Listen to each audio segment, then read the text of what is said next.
Welcome to Native America Calling. I'm Sean Spruce. The ouster of Venezuelan President Nicolás Maduro has thrown that country's immediate future into question. Among those seeking answers are more than 7,000 indigenous people who live there. They suffered Maduro's oppression as much or more than the rest of the country. Now, the United States' stated intention to increase oil and gas development could put indigenous people on a different path.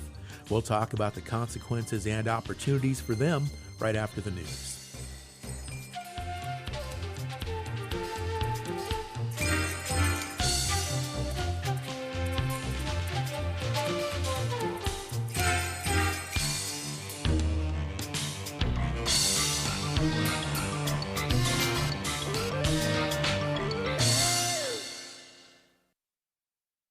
This is National Native News. I'm Antonia Gonzalez.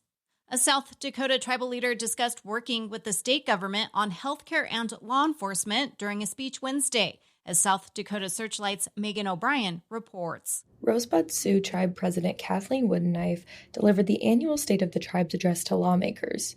She backed two pieces of legislation that impact tribal nations.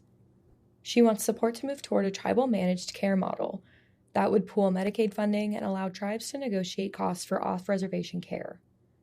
She also says support for managed care is essential for tribal members. Imagine that when a patient is looking for an appointment, the managed care call center helps find the best appointment with the least waiting time. Will Mortensen is a Republican representative from Fort Pierre and a member of the Cheyenne River Sioux tribe. He's sponsoring a bill to help with the effort. I think this is among the most groundbreaking proposals that will come before the legislature this year. Woodenknife also supports a bill that would add tribal police to the state's legal definition of a certified law enforcement officer. That would add protections, like making it easier to prosecute people who assault tribal officers on non-tribal land. Puri Poirier is a Republican representative from Rapid City and a member of the Oglala Sioux tribe. She's on a state committee studying the overrepresentation of Native American children in foster care. There's no legislation on that this year, but she says committee members are making progress. Because they're getting in the room, they're having the conversations that they need to have, and they're coming up with mutual beneficial solutions. There are 9 tribal nations in South Dakota. Nearly 10% of people in the state identify as Native American. That was Megan O'Brien reporting. Alaska has one of the highest rates of fatal drug overdoses in the country, but addiction treatment services in Southeast Alaska are limited. As KRBD's Hunter Morrison reports, the Ketchikan Indian community is looking to change that by opening the state's first tribally led addiction healing center. About 15 miles north of downtown Ketchikan, Second Waterfall gushes into a rocky shoreline. The natural wonder can be seen and heard from inside the clubhouse of the former Salmon Falls Resort, a longtime tourist destination for fishing, dining, and lodging. A long and blue staircase out the door leads directly to the large fall. Quite the waterfall. The 11-acre facility has gone through many hands over the years and was foreclosed on in November. The Ketchikan Indian community purchased the property in cash 2 days after finding out it was up for grabs. It met all of the qualifications we needed to be able to really move forward on a wellness center. That's KIC President Gloria Burns. She says the new facility will blend Western and traditional healing practices that will focus on an individual's needs. For some people, they are going to say that my disassociation from not speaking my language is so profound that I can't get by it, and that is my path to healing. And some will say to us, I dream of fish every day in the morning, Gloria. I need to be on the water. I need to be providing for my family. A 2020 study from a Ketchikan nonprofit found that addiction treatment is one of the most pressing health needs in the area. But the island has just 2 addiction treatment facilities. And Southeast Alaska's only detox center in Juneau closed about a year ago. Unlike some tribally run healing centers, which are only open to tribal members or native people, KIC's new facility will be open to everyone. The tribe is still fleshing out a plan for what the healing center will look like and how it will operate. But Burns hopes it'll be open next fall. I'm Hunter Morrison. And I'm Antonia Gonzalez.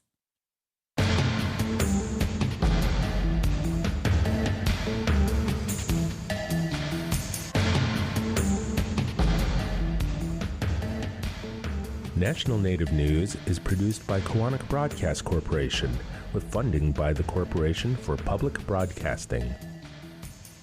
Tribal Development Partners, helping tribes build toward their goals through 105L leasing and essential facility development, empowering sovereignty, strengthening community.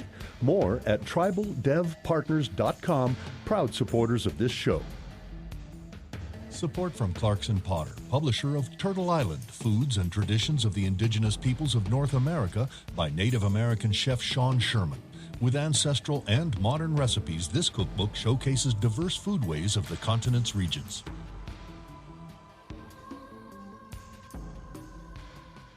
Native Voice One, the Native American Radio Network.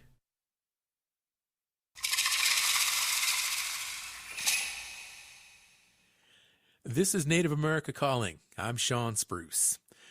Many Venezuelans are cheering the United States' forced removal of President Nicolás Maduro. At the same time, they are anxiously awaiting next steps for the country's future. Maduro's administration, considered brutally oppressive and corrupt, is largely intact. President Donald Trump has issued a number of threats. The U.S. Senate just turned back a measure that would have prevented any further military action in that country without congressional approval. Maduro's regime ushered in a new era of marginalization for the country's indigenous peoples. More than 7,000 citizens have little say in any decisions that affect them. International environmental advocates warn that mining operations, both legal and illegal, are carried out with little regard to how it harms the water and land that the country's indigenous citizens inhabit and rely on. In this hour, we'll hear about the indigenous perspective in Venezuela. You can join us. Give us a call at 1-800-996-2848. That number is also 1-800-99-NATIVE. Joining us now from London, England on Zoom is Alicia Moncada. She is the Director of Advocacy and Communications for Cultural Survival, and she is Wayúu, Indigenous Venezuelan. Alicia, hello, and welcome to our show, Native America Calling. Thank you, Sean. A pleasure to be here. Joining us from New York is Alejandro Velasco. He is a professor of Latin American history at New York University. Alejandro, welcome to you too. Great to have you on the show. Thanks so much. I really appreciate it. Joining us from Austin, Texas is Laura Botero. She is a PhD student at the University of Texas at Austin. Laura, welcome to Native America Calling. It's a pleasure.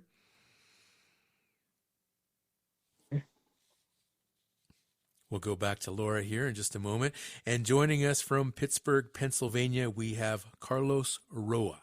He is a journalist and editor for IQ Latino and a member and spokesperson with Asociación Periodistas Venezolanos en el Extranjero, which translates as Association of Venezuelan Journalists Abroad.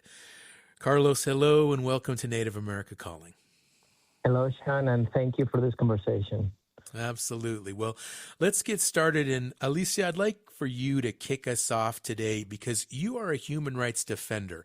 What are the current threats that indigenous Venezuelan people face, and are they any different than any other Venezuelan citizens?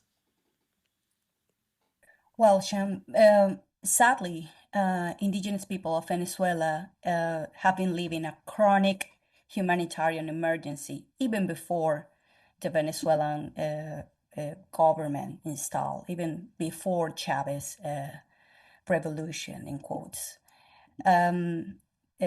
And also indigenous people in Venezuela face a dual threat from military forces. Now you have an internal militarization by state security forces to control extractive resources in Venezuela, resources that are basically in traditional indigenous territories.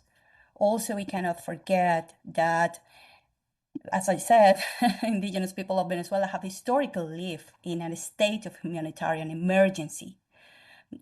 Of course, in Venezuela, there's a chronic humanitarian emergency that affects the whole population, but it is true that it's deepened in indigenous populations.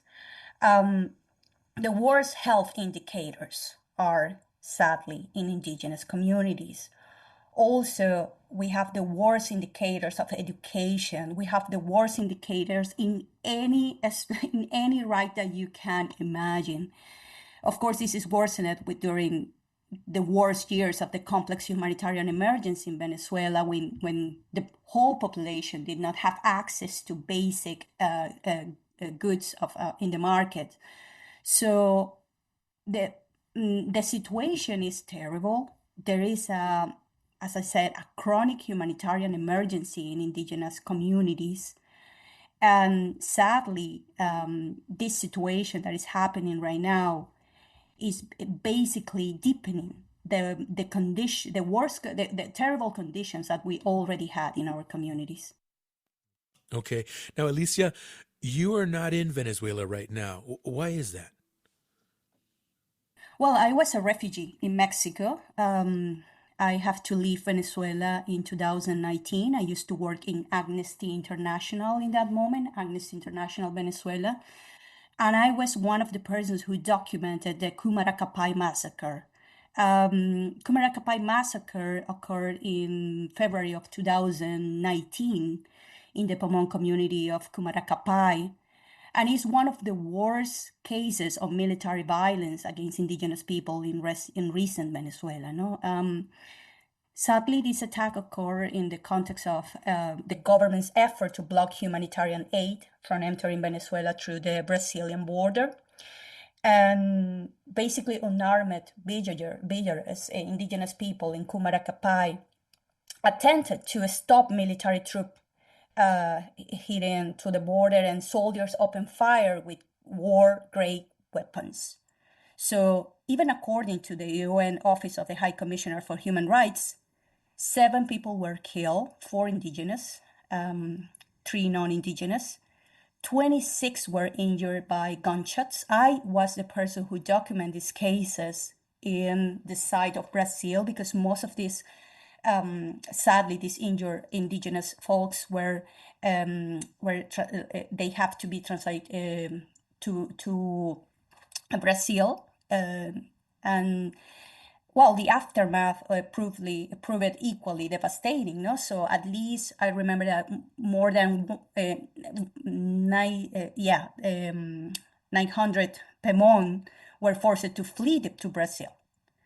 So, of course, the persons who were close to this case, and me included, were in danger in that moment. We have to remember that Venezuela was passing through a lot of difficult, was one of the biggest peaks of the surveillance and threats against human rights defenders. Of course, always have been like that in Venezuela, especially in the government of Maduro. So I have to leave Venezuela. I have to take refuge in Mexico and spend 6 years in Mexico. So yeah, that was basically because my work as a human rights defender. Yes. Okay. Really, really fascinating, Alicia. Can you give us more of an overview of the Maduro government's relationship with Venezuela's indigenous people? Well, sadly, we have to, first of all, we have to say that Venezuela possesses a robust constitutional legal framework for indigenous rights, but the implementation has been systematically absent. So the Maduro government, in the Maduro government, the creation of the Orinoco mining arc, which is a big mining project, was developed, and this project proceeded without the free, prior, and informed consent of affected indigenous communities in the Venezuelan Amazon. This is a direct violation of the ILO Convention 169. So the Orinoco mining arc is one of the biggest problems that face indigenous people, especially during the Maduro time. The Orinoco mining arc have been documented by the UN Independent International Fact-Finding Mission in Venezuela, and they documented, as we did, some of researchers as me were in the Orinoco mining arc documenting in 2018, since 2016, basically, that it is a heavily militarized area where armed criminal groups exploit the mining, control the mines. And of course, all of this is happening with the Venezuelan government and corrupt military's participation. This is basically an area where all the human rights violations possible can happen. And also there's a part of the Amazon, especially the one that is with border with Colombia, where you can find the presence of armed groups that belongs to the armed conflict of Colombia, the ELN and FARC groups that control large areas of the Venezuelan Amazon and of course cause a lot of human rights violations in those areas. And there's collusion between these militaries and the militaries of Venezuelan armed groups in these areas for sure. Also, we have indigenous political prisoners. We have a detention pattern and due process violations. There's the sad case of Salvador Franco, who was a Pemon man arrested in 2019 with other Pemon people. The Pemon people are part of the Amazon indigenous people. And he was accused of participating in an assault on military barracks in a state called Bolivar. Sadly, they were charged with terrorism and processed by a court with jurisdiction over terrorism cases, rather than being referred to an indigenous justice system as is required by the Venezuelan Constitution.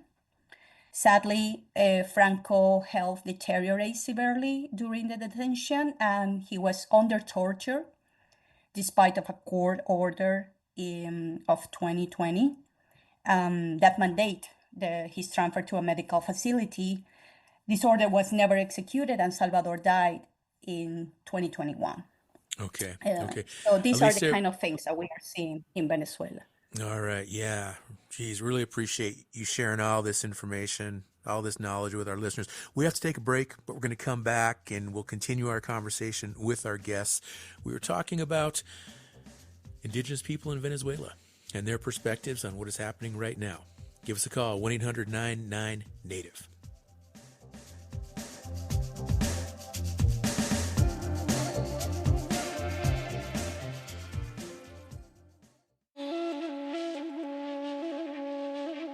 Northern Cheyenne rodeo star Dakota Lewis is a familiar name on the professional bull riding circuit. Now his name is on this year's Native 40 Under 40 list. That also includes innovative academics and an entrepreneurial native spa owner. We'll hear about the accomplishments of some of this year's standout young honorees on the next Native America Calling.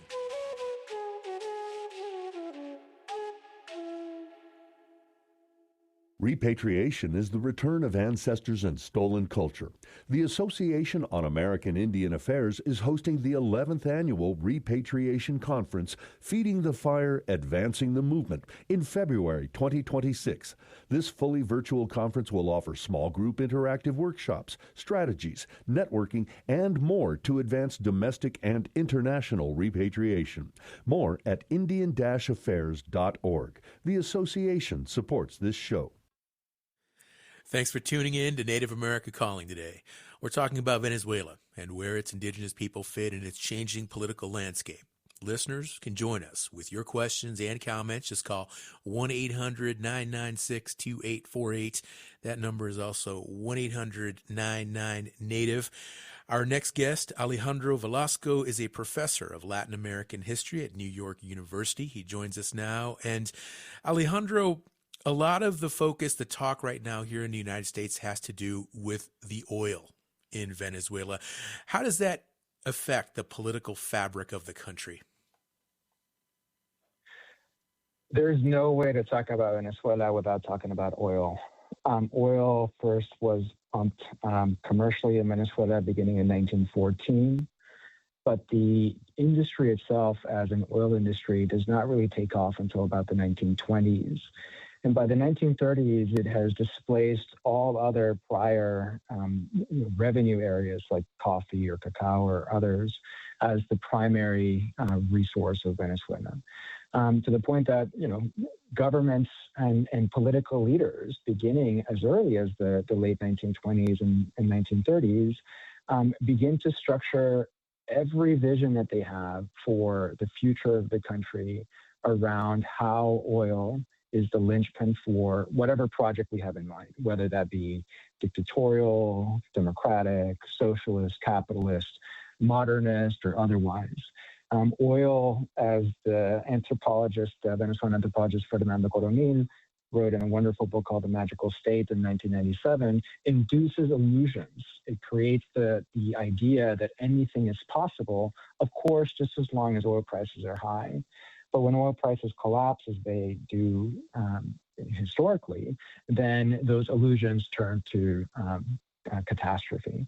And so, these ebbs and flows of oil's fortunes in Venezuela have shaped ever more grandiose visions of Venezuela's present and future. But then the eventual collapse has fueled massive amounts of despair and disarray. Okay, and these ebbs and flows, booms and busts, as you describe them with oil, how do those impact indigenous people? Where do they fit in here?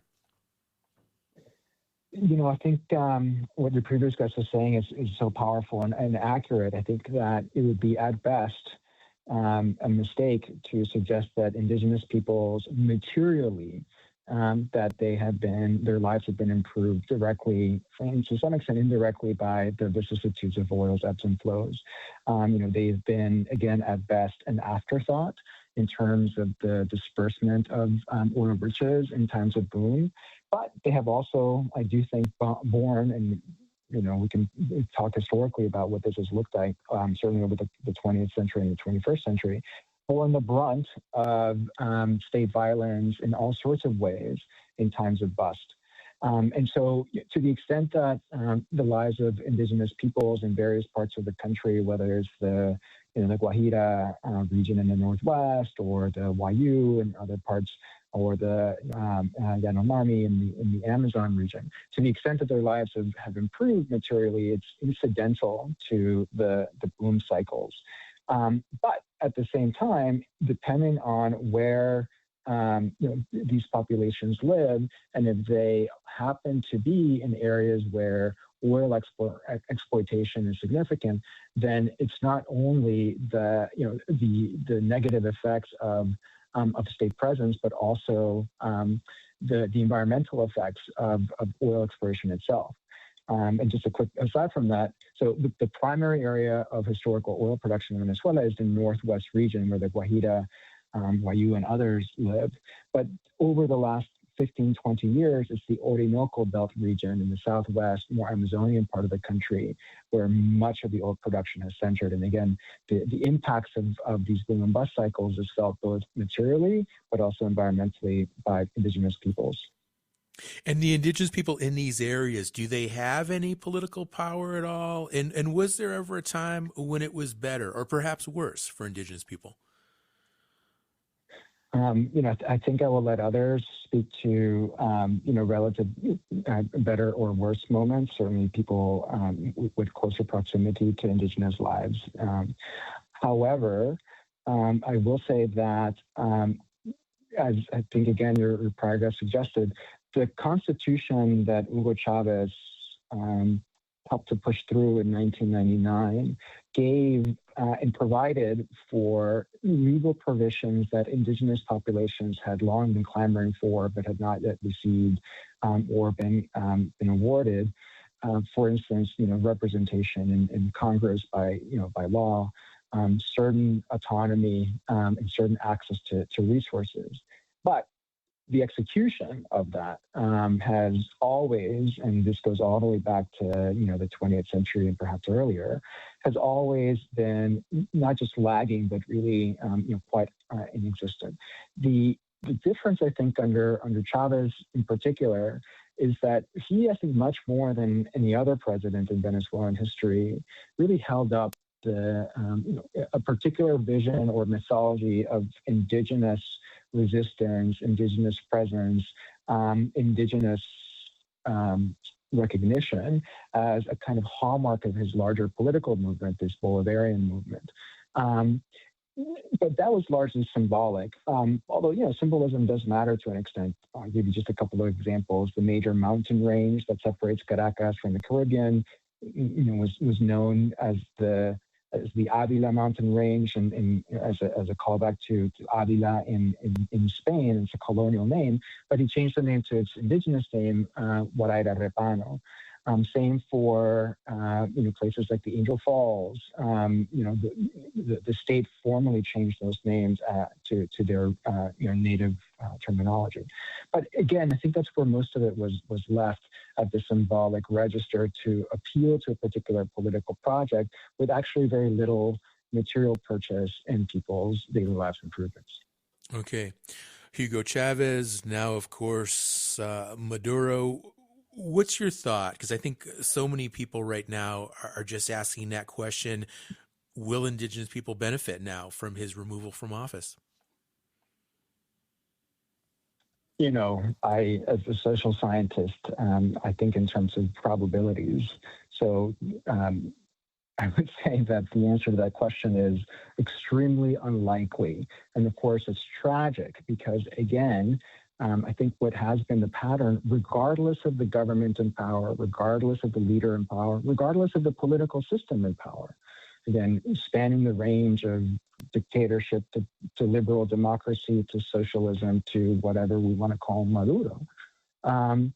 If indigenous lives are improved, they're only improved incidentally as a result of, again, the influx of oil wealth that then sort of seeps, quite literally, throughout the population through the injection of liquidity, whether it be through infrastructure projects or direct cash transfers. But that is not part of a larger project of, say, recognition or sovereignty in the way that we see in other parts of Latin America, like Bolivia with a plurinational state, or Ecuador with direct cash transfers to indigenous populations, or even in Central America. So Venezuela's indigenous population has never, and I cannot imagine will in the future, benefit directly from any kind of improvements that might come. If they do so, it'll be largely incidental. Venezuelan opposition leader Maria Corina Machado. Do you think she can change things? I would certainly not bet on it, especially for indigenous peoples. Venezuelan society is driven in many, many different social ways. It has long fashioned itself as a mestizo nation, a mixed race nation, where the influence of and the legacy of African slavery coincides with the legacy of indigenous, communities, coincides with Spanish colonialism to create this, during the democratic governments of 1958 to 1998 was known as a racial democracy where all colors fit.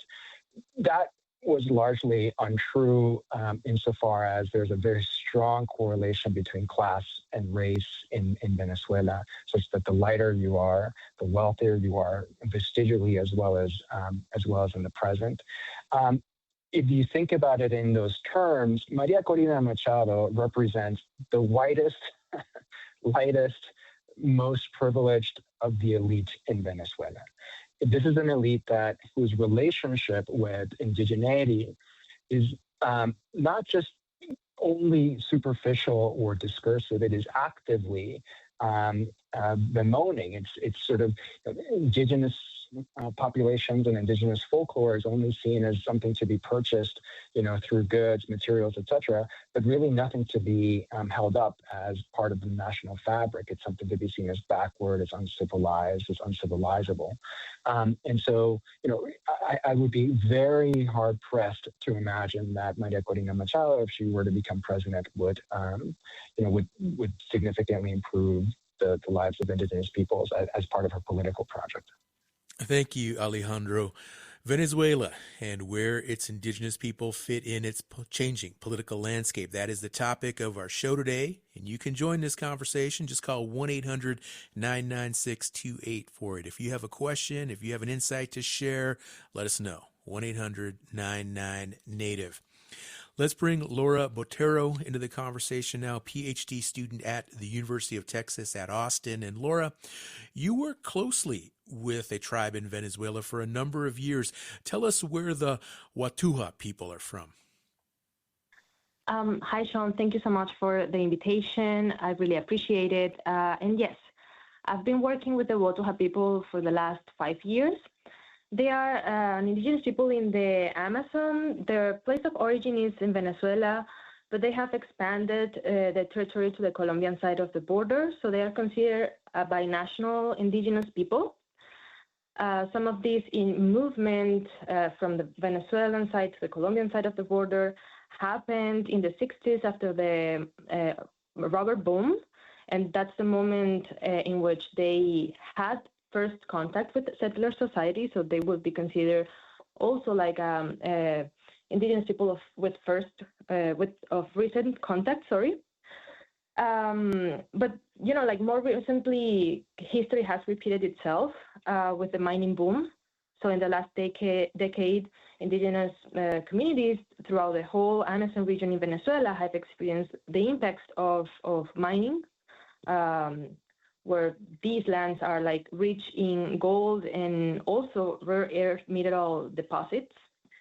And as, you know, like both Alicia and Alejandro have mentioned, like under conditions of vulnerability in terms of the guarantees for their rights. So the Wayúu people have been struggling to get their lands titled. For the last 15 years, the process has been going on, but stalled under, like after, you know, like the collapse of institutions that are not longer responding to demands from indigenous peoples.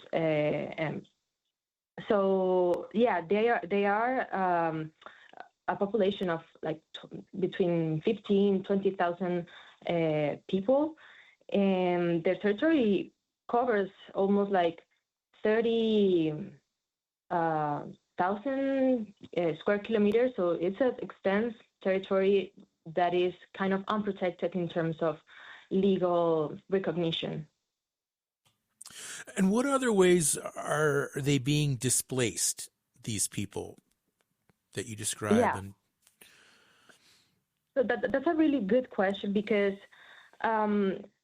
well, with the mining scenario, you know, Alicia mentioned the Arco Minero del Orinoco, and that's a region that is located in Bolívar state. So the Wayúu people live in the Amazonas state, and like Amazonas state has a particular like law in which all extractive activities are banned by a presidential decree passed in 1989. So like this movement towards like the Arco Minero del Orinoco, which was, you know, framed as an alternative industry to the oil industry when it collapsed around, you know, the 2016. This kind of project was aimed to bring, you know, foreign investments to recover like the mineral industry, and that never happened. So like what happened it was that mining proliferated throughout the region in illegal and in irregular ways. So even in Amazonas, where it is prohibited, like there are plenty mining zones that overlap with indigenous territories. And you know, like key actors have been, as Alicia mentioned, the armed groups like former guerrillas or even like military actors are very involved in how this mining is happening. People, you know, like are concerned about like collusion between state and non-state actors. So thinking about the state neglect, you know, like indigenous communities experience like structural, vulnerabilities. So what has happened is that armed actors have approached many communities offering, forms of quote unquote welfare. And that's how they have entered, indigenous territories, and mining is happening there. Also, activities not necessarily related or directly related with mining, like trafficking. There are communities that have,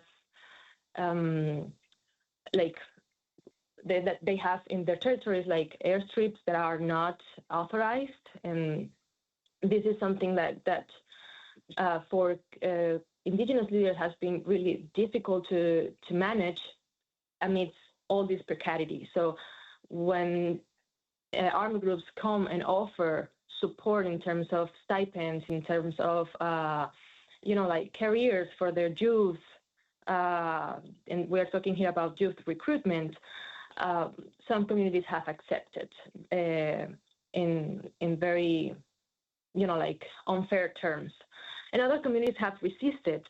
So we have seen experiences of territorial guards, group of men that have organized to surveil the territory to prevent the access to their lands of foreign people or external people willing to do mining there. So it's there is a lot of contradiction in the ground on the ground realities of indigenous people. But what I would say in terms of your question about the physical displacement is that. Do me a favor, Laura, hold that thought. We have to take a break, but we'll come back and we'll continue our discussion. And for listeners who want to join us, the number is 1-800-99-NATIVE.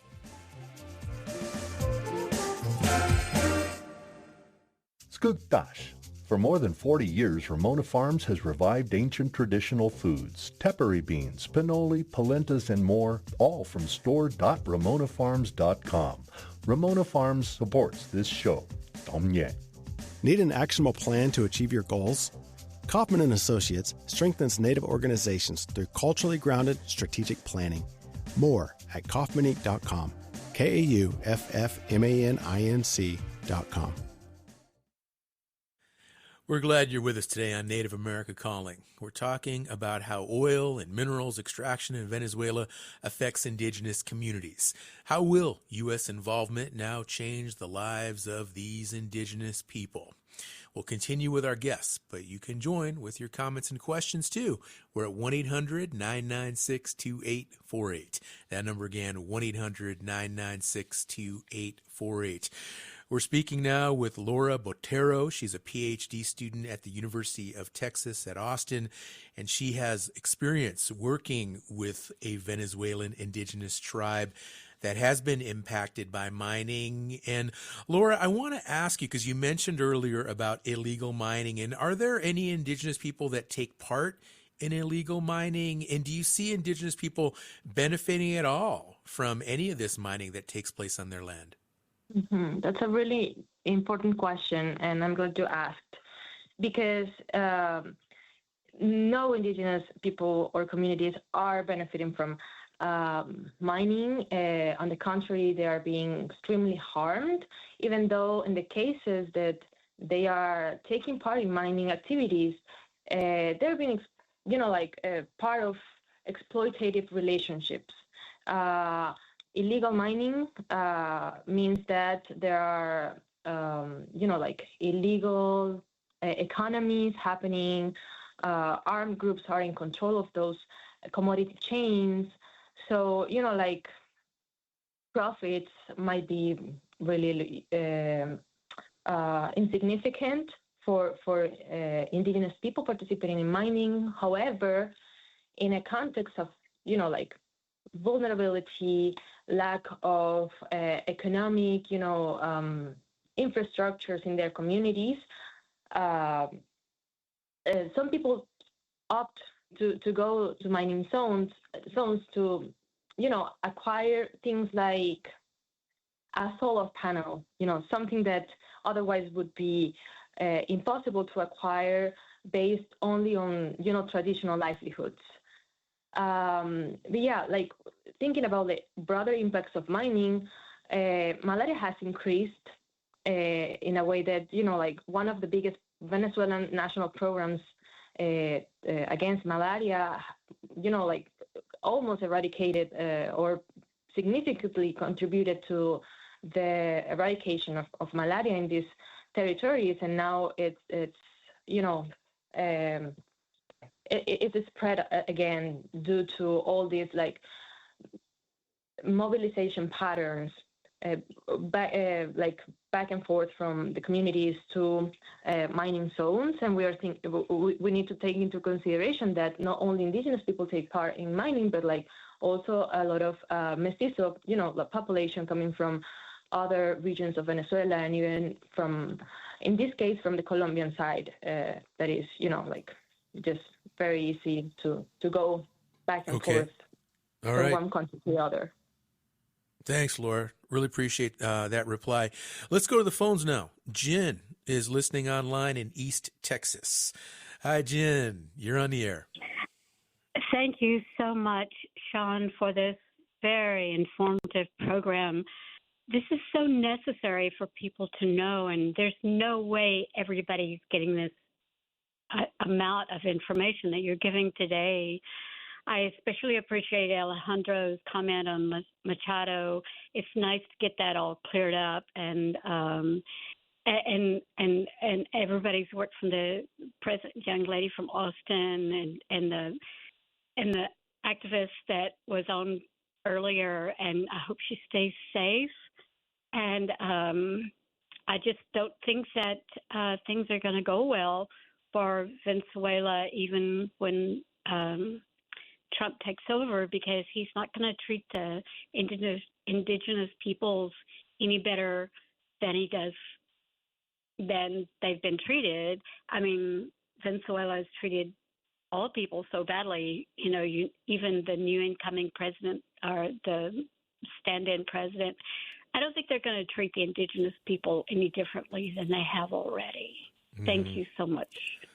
Thank you, Jen. Yeah, I really appreciate it. And I'm glad you're enjoying this show and you appreciate what we're talking about. This is an ambitious topic, and our producers have put a lot of work into getting these folks on the line and getting this information out to our listeners. So really appreciate that, all the hard work they put into this.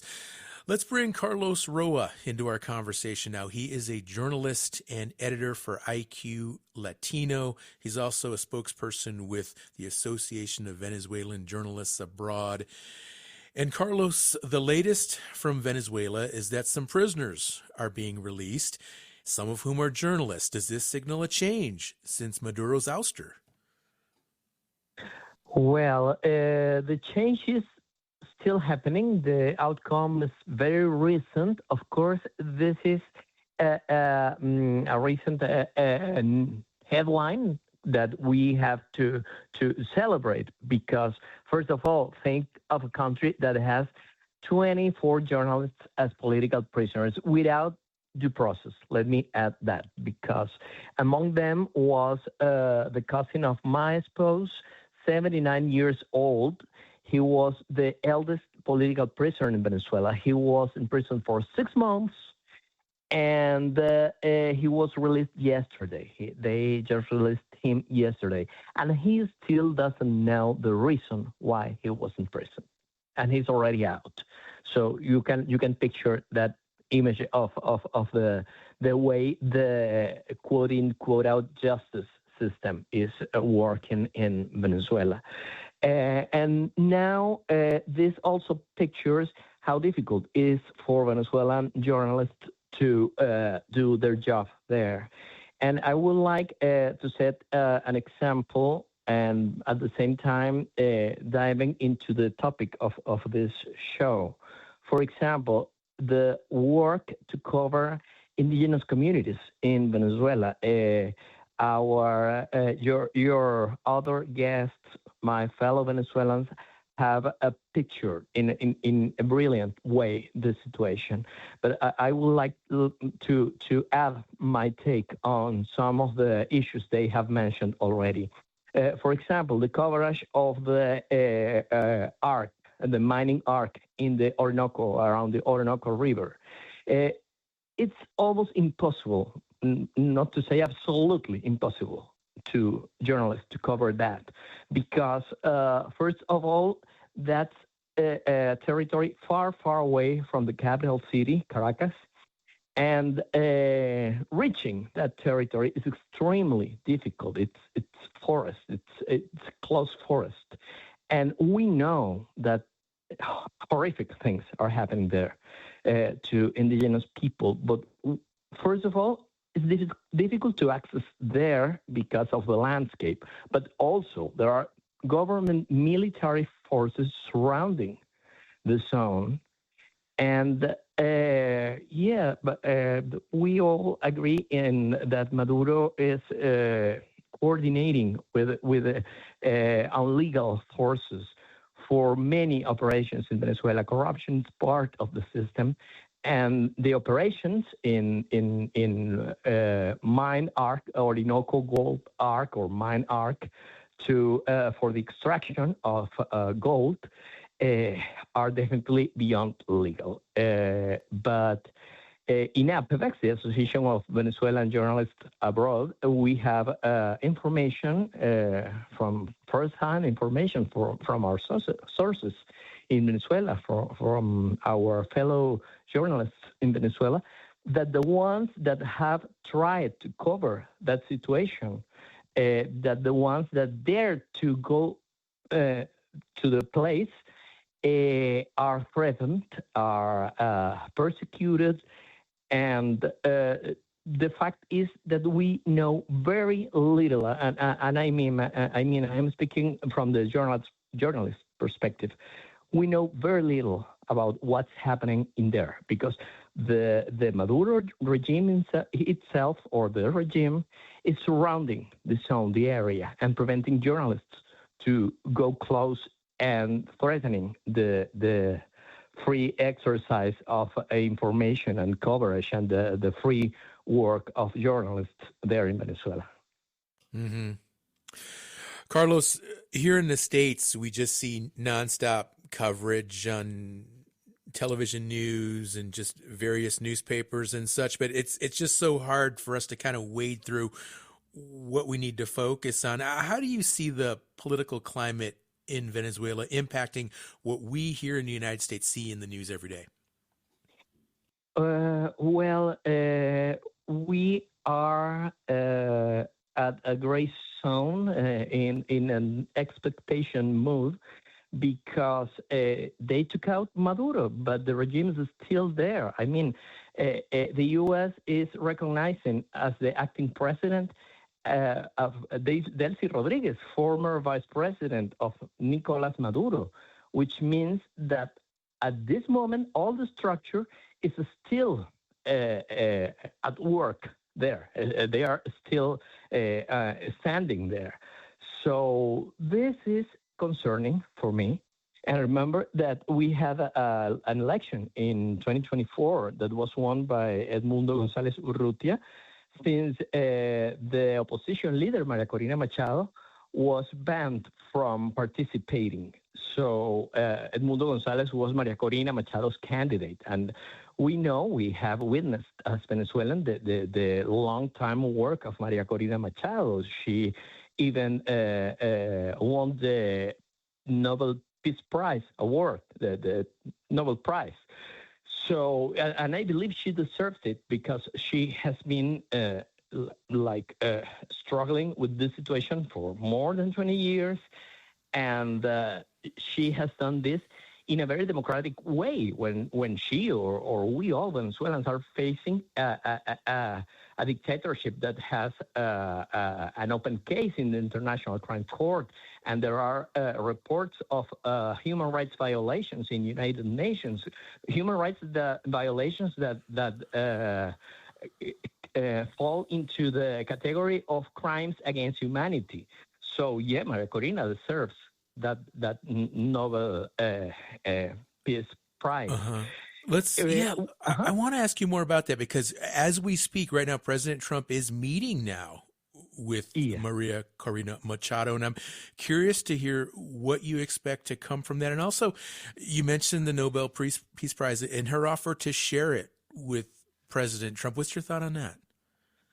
Wow, yeah, it's difficult to get a right take on this because we need to guess what Maria Corina is planning to do. What I believe, my theory, I'm going to take the risk of sharing my theory about this, is that Maria Corina is able to move in a political way. Donald Trump wanted that prize for him, and she is willing to have this symbolic gesture with him of giving him her prize. It sounds weird, sounds absurd, but at the same time, maybe she believes that this gesture can put Venezuela one step closer to democracy. So I believe and I hope it's like I'm going to say, Maria Corina knows what she's doing. She knows that this is for me, and I hope that for her, is beyond absurd. But knowing Donald Trump and knowing that he loves to be flattered, maybe she does that move in order to achieve an even higher goal. All right. Thank you so much, Carlos. And we're beginning to wind down the show. And I'd like to pivot back to Alicia Moncada to have the final word here. And Alicia, any other thoughts that you would like to share with regard to indigenous populations here in Venezuela in light of these current political issues? Anything else that you're thinking of right now or that our listeners really need to be paying attention to going forward? Well, as the other guest mentioned, in the face of this current geopolitical tension and the potential external military intervention related to the oil interests, we indigenous people are in the worst, let's say, position. Sadly, in the game for the resources, no. In matter of fact, as Alejandro, I think, mentioned, we Wayúu people are the ones who live very close to the oil fields. Also, a lot of indigenous people are living close to the Orinoco Belt, where most of the oil is located, no? And we all are fearing for that this possible new scenario can bring more crisis to our communities. Sadly, we cannot forget that this situation that happened also impact in the prices of the goods, in the prices of the food. And there's a lot of severe food insecurity in Venezuela already. We are talking that about 15% of the population need urgent food assistance. And 40% experience moderate or severe food insecurity. And guess what? Most of those persons are indigenous. So I understand that the non-indigenous populations, the criollos, as most of indigenous in Venezuela, we call them, or Arijuna, as my people call them, experience severe problems also related to the chronic humanitarian emergency that we already live in Venezuela. The thing is that for indigenous people in our country... I'm sorry, we're out of time, Alicia, so we're going to have to wrap up our conversation. We really appreciate all of our guests. Great conversation here today. Alicia Moncada, Alejandro Velasco, Laura Botero, and also Carlos Roa. And please, you can join us again tomorrow for an inspirational conversation with some of this year's 40 Under 40 winners named by the National Center for American Indian Enterprise Development. I'm Sean Spruce. Enjoy the rest of your day. Support by the Gathering of Nations Powwow. The last dance is this April 24th and 25th at Expo, New Mexico. Reservations open now for RV and camper camping on the powwow grounds at Expo, New Mexico. Tickets at gatheringofnations.com and at the gates. Support for law and justice-related programming provided by Hobbs, Strauss, Dean & Walker, LLP, a national law firm dedicated to promoting and defending tribal rights for over 40 years. More information available at hobbsstrauss.com. Who protects Indian country? Amerind does. As the only 100% tribally owned insurance carrier, Amerind helps strengthen tribal communities by providing reliable insurance coverage and keeping dollars in Indian country. From property and liability to commercial auto and tribal workers' compensation, Amerind is here to protect what matters. Celebrating 40 years of serving Indian country. Learn more at amerind.com. That's AMERIND.com.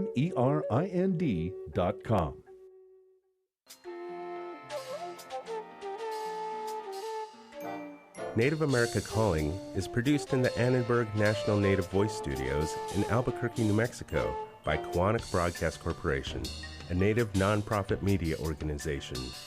Funding is provided by the Corporation for Public Broadcasting with support from the Public Radio Satellite Service. Music is by Brent Michael Davids. Native Voice One, the Native American Radio Network.